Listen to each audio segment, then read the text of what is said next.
1643년 불과 5살의 소년이 프랑스의 왕이 됩니다.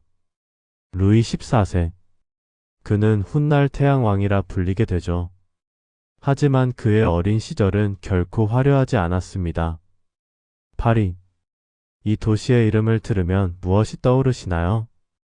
에펠탑, 루브르 박물관, 와인과 치즈.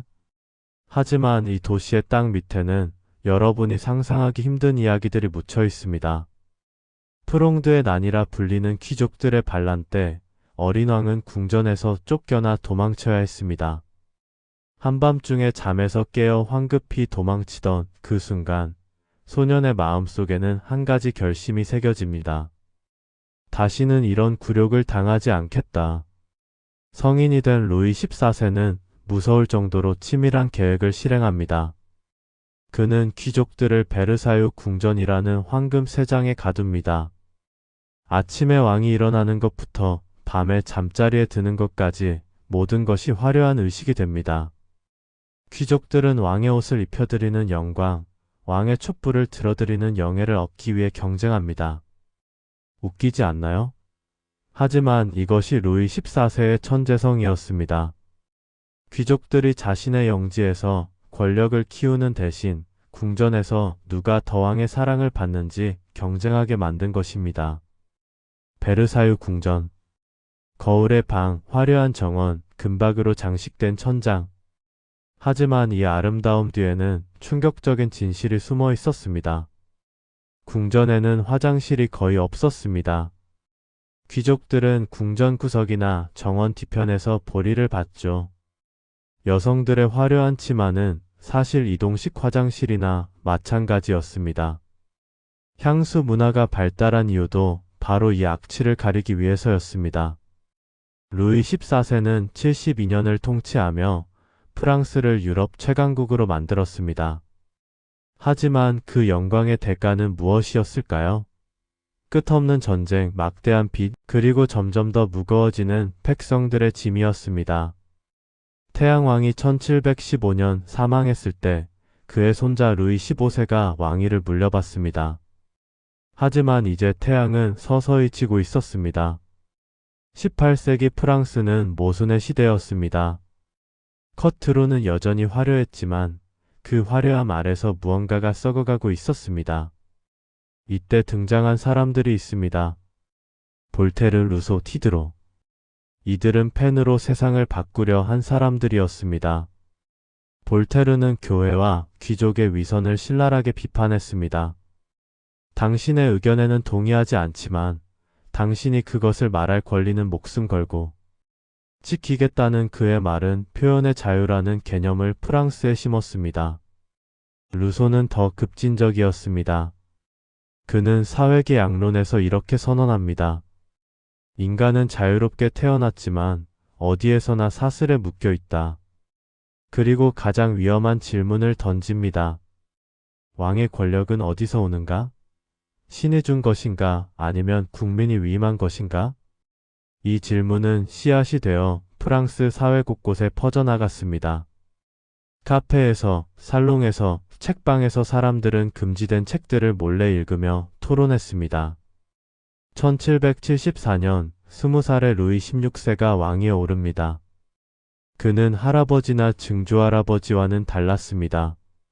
사치를 좋아하지 않았고 사냥과 자물쇠 만들기를 즐기는 소박한 취미를 가진 사람이었죠.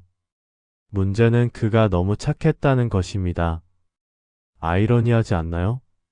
역사에서 가장 비극적으로 끝난 왕 중 하나가 사실은 폭군이 아니라 우유부단한 선량한 사람이었다는 것 말입니다. 루이 16세는 개혁을 시도했습니다. 뛰어난 재무장관들을 임명해 귀족들에게도 세금을 거두려 했죠. 하지만 귀족들은 완강히 저항했고 우유부단한 왕은 번번이 물러섰습니다. 그러는 사이 국가 재정은 파탄 직전까지 갔습니다.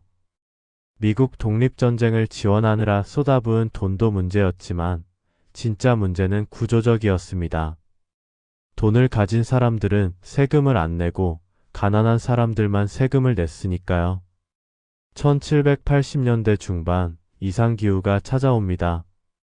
아이슬란드의 화산 폭발이 유럽의 날씨를 망가뜨렸죠. 여름에는 가뭄, 겨울에는 혹한. 농작물은 실패했고 식량 가격은 폭등했습니다. 파리의 노동자는 하루 일당의 거의 전부를 빵을 사는 데 써야 했습니다. 배고픈 사람들의 분노는 점점 커져만 갔고 이제 누군가만 성량을 긋는다면 폭발할 준비가 되어 있었습니다. 루이 16세는 어쩔 수 없이 175년 만에 삼부회를 소집합니다. 성직자, 귀족, 평민 대표들이 베르사유에 모였습니다. 하지만 첫날부터 문제가 터집니다. 투표 방식을 놓고 싸움이 벌어진 것이죠. 귀족들은 신분별로 한 표씩 던지자고 주장합니다. 이러면 성직자와 귀족이 연합해서 20일로 항상 이기니까요. 평민 대표들은 격분합니다. 우리가 인구의 98%를 대표하는데 투표에서는 33%만 가진다는 게 말이 되는가? 결국 평민 대표들은 혁명적인 결정을 내립니다. 6월 17일 그들은 스스로를 국민의회라고 선언합니다. 왕의 허락을 받은 신하가 아니라 국민을 대표하는 독립적인 기구가 되겠다는 것이었죠. 사흘 후 왕은 회의장 문을 잠가버립니다. 하지만 대표들은 물러서지 않았습니다. 그들은 근처 테니스 코트로 가서 역사적인 맹세를 합니다. 우리는 헌법을 만들 때까지 절대 해산하지 않는다. 이 순간이 중요한 이유는 무엇일까요? 이것은 왕의 명령이 아니오라고 말한 첫 순간이었기 때문입니다. 1000년 동안 쌓아 올린 절대 왕정의 권위가 한순간에 균열을 일으킨 것입니다. 7월 14일 파리 시민들이 바스티유 감옥을 공격합니다. 왜 감옥을 공격했을까요? 거기에 화약이 있었기 때문입니다. 하지만 바스티유는 단순한 감옥이 아니었습니다. 그것은 왕의 절대 권력을 상징하는 건물이었죠. 바스티유가 함락되자 베르사유에서 잠들어 있던 루이 16세에게 급보가 전해집니다. 폐하, 반란입니다. 반란이라고? 아닙니다, 폐하. 이것은 혁명입니다. 8월 26일 국민의회는 인간과 시민의 권리선언을 발표합니다. 그 첫 문장은 폭탄 선언이었습니다. 인간은 자유롭고 평등한 권리를 가지고 태어나며 그렇게 살아간다. 이것이 왜 혁명적이었을까요? 이제까지 프랑스 사회는 사람은 태어날 때부터 다르다는 것을 기본 전제로 삼았습니다. 귀족의 자식은 귀족으로, 농민의 자식은 농민으로. 하지만 인권선언은 이 모든 것을 부정했습니다. 1791년 6월 루이 16세는 가족들과 함께 도망칩니다. 국경을 넘어 오스트리아로 가려던 것이죠. 하지만 작은 마을 바렌에서 정체가 들통납니다. 왕의 얼굴이 동전에 새겨져 있었기 때문입니다. 한 역장이 마차 안을 보다가 저 사람, 동전의 얼굴과 똑같은데? 라고 생각한 것이죠. 왕은 파리로 압송됩니다. 돌아오는 길은 굴욕의 행진이었습니다. 군중들은 침묵했습니다. 환호도 없었고 야유도 없었습니다. 그저 차가운 눈빛으로 배신자를 바라볼 뿐이었습니다. 이 사건은 결정적이었습니다. 왕은 여전히 필요하지만 권력을 제한해야 한다고 생각했던 온건파들조차 배신감을 느꼈으니까요. 1792년 프랑스는 오스트리아에 선전포고를 합니다. 하지만 전쟁은 재앙이었습니다. 혁명으로 혼란해진 군대는 연전연패했고 적군은 파리를 향해 진격했습니다. 위기 속에서 과격파가 권력을 잡습니다. 1793년 1월 루이 16세는 단두대로 향합니다. 투표 결과는 721표 중 361표. 단 한 표 차이로 사형이 결정된 것입니다. 왕의 처형 후 로베스피에르가 이끄는 공안위원회가 공포정치를 시작합니다. 혁명의 적이라는 혐의로 수만 명이 단두대에서 목숨을 잃습니다. 아이러니한 것은 로베스피에르가 나쁜 사람이 아니었다는 점입니다. 그는 진심으로 평등하고 도덕적인 사회를 꿈꿨습니다. 하지만 그 꿈을 실현하는 방법이 끝없는 숙청이었던 것이죠. 공포정치는 절정에 달합니다. 왕당파는 물론이고 온건한 혁명가들도 심지어 급진파 내부의 경쟁자들도 차례차례 단두대로 향합니다. 1794년 7월 마침내 로베스피에르 자신도 체포됩니다. 그가 처형되던 날 파리 시민들은 환호했습니다. 하지만 문제는 해결되지 않았습니다. 공포정치가 끝나자 이번에는 부패와 혼란이 찾아왔습니다. 5명의 총재가 이끄는 정부는 무능했고 국민들은 지쳐갔습니다. 강력한 누군가가 나타나 이 혼란을 끝내줬으면. 바로 이때 한 사람이 등장합니다. 1769년 지중해의 작은 섬 코르시카에서 한 소년이 태어납니다. 나폴레옹 보나파르트. 그의 가문은 몰락한 소기족이었고 프랑스어도 서툴렀습니다. 파리의 사관학교에서 그는 따돌림을 당했습니다. 키가 작았고 말투가 이상했으며 가난했으니까요. 하지만 이 외로운 소년에게는 한 가지 재능이 있었습니다. 바로 전쟁의 천재였던 것입니다. 1795년 왕당파가 반란을 일으킵니다. 26세의 젊은 장교 나폴레옹은 대포로 반란을 진압합니다. 이 사건으로 그는 일약 유명해집니다. 이듬해 그는 이탈리아 원정의 사령관이 됩니다. 누구도 기대하지 않았습니다. 하지만 나폴레옹은 기적을 만들어냅니다. 그는 전쟁을 예술의 경지로 끌어올렸습니다. 척보다 빠르게 움직이고 적이 예상하지 못한 곳을 공격하고 항상 결정적인 지점에 병력을 집중시켰습니다. 1799년 11월 9일 나폴레옹은 쿠데타를 일으켜 권력을 장악합니다. 하지만 그는 영리했습니다. 왕이 되지 않고 제한통령이라는 직함을 선택한 것입니다. 혁명은 끝났다. 이제 혁명의 원칙 위에 질서를 세우겠다. 나폴레옹은 놀라운 속도로 프랑스를 재건합니다. 나폴레옹 법전을 만들어 법 앞에 평등을 제도화하고 교육 시스템을 정비하고 교회와 화해합니다. 1804년 12월 2일 나폴레옹은 황제 대관식을 거행합니다. 노트르담 대성당에서 교황이 참석한 가운데 나폴레옹은 교황의 손에서 왕관을 빼앗아 스스로의 머리에 씌웁니다. 내 권력은 신에게서 온 것이 아니라 내 능력에서 온다. 이것은 상징적인 제스처였습니다. 새로운 시대의 권력은 혈통이나 신의 뜻이 아니라 능력과 업적에서 나온다는 선언이었죠. 나폴레옹은 유럽 전체를 전쟁터로 만듭니다. 오스트리아를 굴복시키고 프로이센을 격파하고 스페인을 점령합니다. 1811년 절정기에 프랑스 제국은 서유럽 대부분을 지배했습니다. 하지만 그에게는 두 개의 적이 있었습니다. 바다에서는 영국, 대륙에서는 러시아. 이 둘이 나폴레옹의 운명을 결정하게 됩니다. 1812년 나폴레옹은 60만 대군을 이끌고 러시아로 침공합니다. 역사상 가장 거대한 군대였죠. 하지만 러시아군은 정면으로 싸우지 않았습니다. 그들은 계속 후퇴하면서 모든 것을 불태웠습니다. 곡식도 마을도 다리도. 나폴레옹의 군대는 아무것도 얻지 못한 채 계속 진군해야 했습니다. 9월 마침내 모스크바에 도착했습니다. 하지만 도시는 텅 비어 있었고 곧 불길에 휩싸였습니다.